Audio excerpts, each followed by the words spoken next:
This is Earl Nightingale, speaking to you across the decades, from the warm, crackling radio waves of the 1950s to the glowing screen in your hands today. Before I unveil the secret voice in your head, the silent force that shapes every choice, every triumph, every moment of your life, I ask you to take a small but monumental step. If these words stir even a whisper of truth in your soul, hit that subscribe button. Give this video a like, and in the comments, share one thought you hear most often in your mind. One phrase that echoes through your days for better or worse. Why? Because this moment could be the turning point where you seize control of that voice, rewriting the script of your destiny. And I want you to join me on this journey to awaken the power within you. There's a voice you hear every day, every hour, every fleeting moment. It's not loud or dramatic, but relentless, whispering in the quiet corners of your mind. It speaks when you wake, when you work, when you lie awake at night staring at the ceiling. You've never seen its face, yet it controls everything. Your confidence, your actions, your future. I didn't learn this from textbooks or lectures. I learned it in the silence of my own life, in the moments when the world fell away and the truth spoke loudest. That voice is either building you up or tearing you down. It's either your greatest ally or your fiercest enemy. Stay with me, my friend, and I'll show you how to make it the architect of a life you were born to live. I was born in 1921 in Long Beach, California, in the shadow of the Great War's devastation. By the time I was a boy, the Great Depression had swept through America like a relentless storm, turning bustling towns into breadlines and proud families into shadows of themselves. We lived in a tent city, a patchwork of canvas and despair, where the air was thick with dust and hope was a rare guest. My mother worked late into the night, stitching dresses by the dim glow of a kerosene lamp, her fingers worn but her spirit unbroken. When I was 9, she sat me down and said, "Earl, you don't have much, but you have a head on your shoulders. That's your treasure." I didn't grasp her meaning then, but her words planted a seed, a question that would guide my life. That question followed me through my youth, into the United States Marines, where I stood on the deck of the USS Arizona during the attack on Pearl Harbor in 1941. I saw men crumble under fear and others rise with courage, and I wondered, what makes the difference? What invisible force separates those who falter from those who forge ahead? After the war, I found myself behind a microphone in Chicago, broadcasting to a nation hungry for answers. As a radio host, I studied the lives of those who defied the odds, not the privileged or the prodigies, but ordinary souls who built extraordinary lives. A shopkeeper who turned a single cart into a thriving business. A teacher who inspired a generation with no resources but her will. A dreamer who turned a fleeting idea into a legacy that outlived them. What was the common thread? It wasn't money, education, or luck. It was the voice in their heads, the inner dialogue that shaped their every step. In 1956, I poured this discovery into a record called The Strangest Secret, a message that sold over 1 million copies and touched lives across the globe. It wasn't just a record. It was a revelation about the voice we all carry, the one that whispers, "You can't," or dares to say, "Try again." That voice isn't just noise. It's a program, and it controls everything you are and everything you'll become. Here's the truth I uncovered. The voice in your head isn't just a sound in your mind. It's a program you've written, line by line, over the years. It's shaped by the words you heard as a child. You're not good enough. Be realistic. Don't aim too high. It's colored by the fears of youth, the doubts of adulthood, the scars of failure. That voice is your subconscious, a recording that plays on repeat, dictating your choices, your confidence, your destiny. It's not random. It's a script written by the voices of parents, teachers, peers, and your own moments of weakness. But here's the liberating truth. If that voice is a program, you can rewrite it. You're not doomed to listen to the voice of fear, failure, or limitation. You can replace it with a voice of strength, purpose, and possibility. You can choose what it says, what it believes, what it builds. I've seen it happen again and again in the lives of people who dare to change the script in their minds. They didn't need wealth, genius, or a perfect past. They needed only the courage to silence the old recording and write a new one, a voice that leads to greatness. Let me take you back to the America of the 1950s, 60s, and 70s, a world of rotary phones, handwritten letters, and dreams built from persistence. In 1954, I spoke to a group of young men in a small southern town.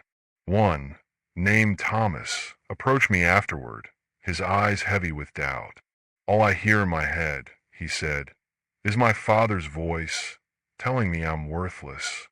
I looked at him and said, "That's not your voice, Thomas. That's an old recording. Write a new one. Tell yourself, I am capable. I will succeed. Say it every day until it drowns out the past." He took my advice. He started whispering to himself, "I am enough," as he worked his job at a general store. By 1959, Thomas owned his own shop. By 1964, he was elected mayor of that town, leading with a voice of confidence he'd written himself. In 1962, a seamstress named Ruth in Philadelphia listened to my radio show while stitching dresses in a cramped workshop. Her inner voice was a relentless critic, whispering that she'd never be more than a worker, that her dreams of designing clothes were foolish. But she heard my message and began to change her inner dialogue. She started saying, "I create beauty. My work has value." She sketched designs at night, imagining her creations on store racks. By 1968, Ruth's designs were sold in local boutiques. By 1975, she owned a small fashion label, employing others who once shared her doubts. She rewrote her voice, and it rewrote her life. In 1970, a factory worker named George in Cleveland wrote to me after hearing the strangest secret. His inner voice was a loop of exhaustion. "This is all I'll ever be." But he decided to reprogram it. He began telling himself, "I'm a problem solver, a creator." He studied engineering in his spare time, focusing on efficiency. By 1976, George had patented a small machine part that improved factory production, launching a business that changed his family's future. His new voice led to a new reality. In 1983, a young teacher named Laura in rural Texas heard my record during a summer break. Her inner voice was one of self-doubt, whispering that she'd never make a difference beyond her classroom. She started replacing it with, "I inspire. I empower." She wrote children's stories at night, imagining them in young hands. By 1988, her first book was published, reaching thousands of children and giving her a platform to inspire. Laura didn't silence her doubts. She rewrote them. In 1978, a veteran named Paul in Oregon, haunted by memories of Vietnam, listened to my broadcast. His inner voice was a chorus of pain. "You're broken." But he began to replace it with, "I am whole. I can build." He started a small carpentry business, telling himself daily, "I create things that last." By 1985, Paul's furniture was sold across the state, and he employed other veterans, giving them hope. His new voice built more than furniture. It built a life. And in 1966, a waitress named Margaret in a small diner in Kansas listened to my show while wiping tables. Her inner voice told her she'd never escape the grind, that her dreams of owning a business were out of reach. But she began to reprogram it, whispering, "I am capable of more." She saved every penny, studied local markets, and opened a small bakery by 1972. By 1980, her bakery was a community cornerstone, employing others and proving her worth. Margaret's new voice baked more than bread. It baked a new future. These are real people, not myths. They didn't have special talents or lucky breaks. They changed the voice in their heads, and that changed everything. Here's the sobering truth. Most people never take control of that voice. They let it run on autopilot, repeating old recordings of doubt, fear, and limitation. They hear, "You're not enough. It's too late. This is all you will ever be," and they accept it as truth. And so, their lives reflect it, stuck in routines, trapped in doubts, limited by a script they didn't even write. Your inner voice is a magnet, pulling in whatever it focuses on most. It's working every second, whether you guide it or not. I've seen brilliant men and women shackled by their own thoughts. They don't lack ability. They lack control over their inner dialogue. Your mind is a recording studio, and every thought is a track laid down, playing on repeat. The tragedy isn't that life is unfair. It's that so few realize they hold the controls. They let the voices of others, parents, critics, society, write their script instead of choosing words of courage, purpose, and possibility. Think of every great achievement in history: the light bulb, the airplane, the moon landing. Each began with a voice in someone's head that said, "This is possible." But every failure, every regret, every unfulfilled dream also began with a voice. One that said, "It's impossible." Your thoughts are not neutral. They are forces, shaping your reality with every word. The question isn't whether you have a voice in your head. It's whether you're choosing what it says. The secret to your life isn't in changing the world. It's in changing the voice in your head. That voice, the relentless inner dialogue, is the architect of your reality. If it's weak, critical, or defeated, your life will mirror that. If it's clear, confident, and purposeful, your life will rise to meet it. This isn't about fleeting motivation. It's about the mechanics of existence. Your thoughts program your actions. Your actions program your habits. Your habits program your destiny. Right now, you're hearing that voice. Maybe it's telling you, you can't, you're too old, or you're not enough. Stop. That's not your voice. It's an old recording, written by others, by fear, by circumstance. You have the power to rewrite it. Start today. Choose one thought, one phrase, to replace the old script. I am capable. I create value. I am enough. Say it in the morning when you wake, in the quiet moments of doubt, in the face of every challenge. Say it until it drowns out the noise.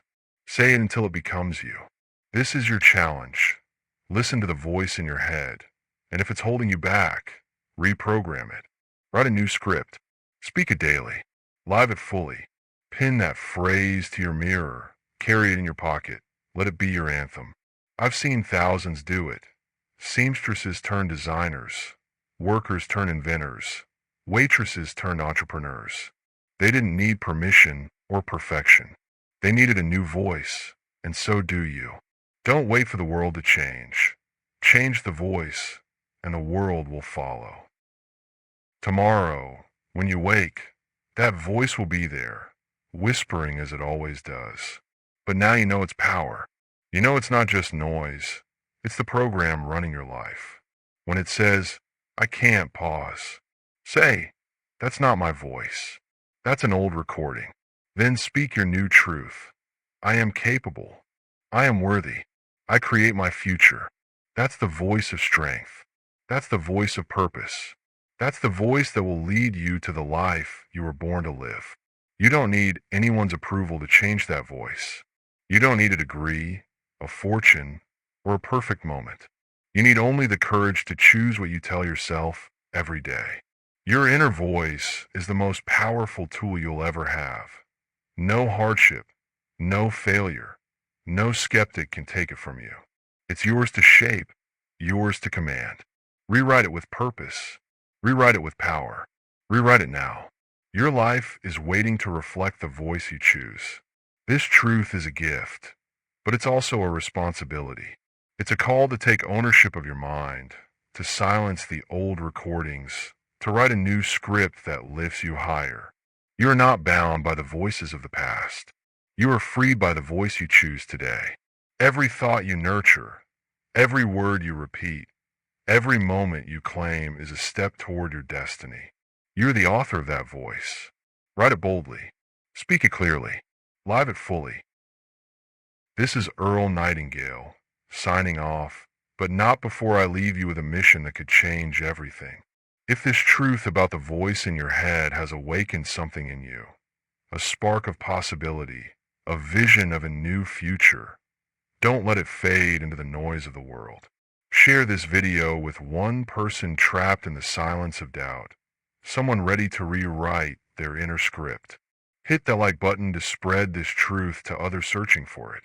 Subscribe so we can walk this path together, day by day, as you craft a voice that lifts you higher. And in the comments below, tell me, what's the one phrase you'll start saying to yourself today to change your life? Your words could light a fire for someone else, maybe even for yourself. This is your moment, my friend. Speak it, live it, become it.